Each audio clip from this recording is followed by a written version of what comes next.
ભુજ ખાતે પશુપાલન વિભાગ દ્વારા જિલ્લા કક્ષાની સંકલન બેઠકનું આયોજન કરવામાં આવ્યું હતું। આ બેઠકમાં પશુપાલકોને લગતા તમામ મુદ્દાઓ અંગે ચર્ચા વિચારણા કરવામાં આવી હતી।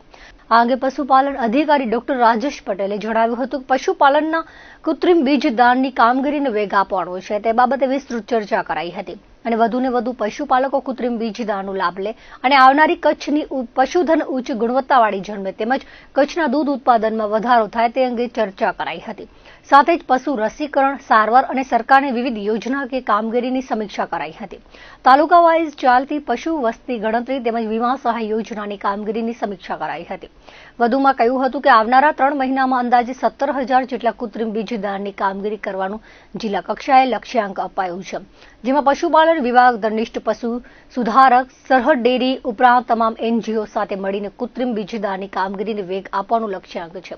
બેઠક બાદ જિલ્લા બહાર બદલી પામેલા 2 પશુ ચિકિત્સક અધિકારીઓનો વિદાય સમારંભ યોજાયો હતો। ડોક્ટર ગેહલોત અને ડોક્ટર રાજપૂતની બદલીઓ કરવામાં આવી હતી। તેઓને સન્માન સાથે વિદાય આપવામાં આવી હતી। ભુજ ખાતે પશુપાલન વિભાગની જિલ્લા કક્ષાની સંકલન બેઠકનું આયોજન કરવામાં આવેલ હતું। જે બેઠકમાં જિલ્લાના પશુપાલન લગતા તમામ મુદ્દાઓની યોજનાઓની ચર્ચા કરવામાં આવેલ હતી।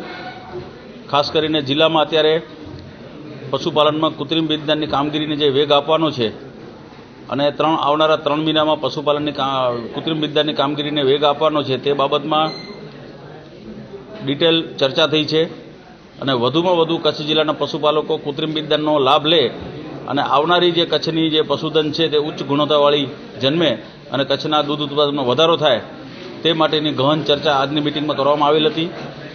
વધારામાં જિલ્લાના રસીકરણની, સારવારની અને સરકારશ્રીની વિવિધ યોજનાકીય કામગીરીની સમીક્ષા કરવામાં આવેલ હતી। સરકારશ્રીના અત્યારે પશુધન વસ્તી ગણતરી ચાલી રહી છે તેની કામગીરીની તાલુકા વાઇઝ સમીક્ષા કરવામાં આવેલ હતી। પશુધન વીમા સહાયની યોજના અમલીકરણમાં છે તેમની પણ સમીક્ષા કરવામાં આવેલ હતી।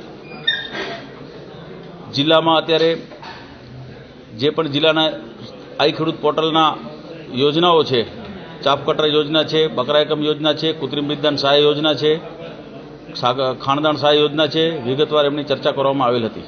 આવનારા દિવસોમાં પશુપાલનમાં કૃત્રિમ બીજદાનની કામગીરીને વેગવાન બનાવવાનો અમારો લક્ષ્ય છે અને આવનારા 3 મહિનામાં અંદાજે 17,000 કૃત્રિમ બીજદાન કરવાનું જિલ્લા કક્ષાએ લક્ષ્યાંક આપવામાં આવેલું છે, જેમાં જિલ્લા કક્ષાની પશુપાલન, જિલ્લા પંચાયતની પશુપાલન વિભાગ, અમારું ઘનિષ્ઠ પશુ સુધારણા યોજના જે કૃત્રિમ બીજદાનની કામગીરી કરી રહેલ છે, સાથે સરહદ ડેરી કે જેમની પાસે પણ અંદાજિત 45 જેટલા કૃત્રિમ બીજદાન કાર્યકરો છે અને જિલ્લાના તમામ NGO સાથે મળીને કૃત્રિમ બીજદાનની કામગીરીને વેગવાન આપવાનો અમારો આવનાર 3 મહિનામાં લક્ષ્યાંક છે।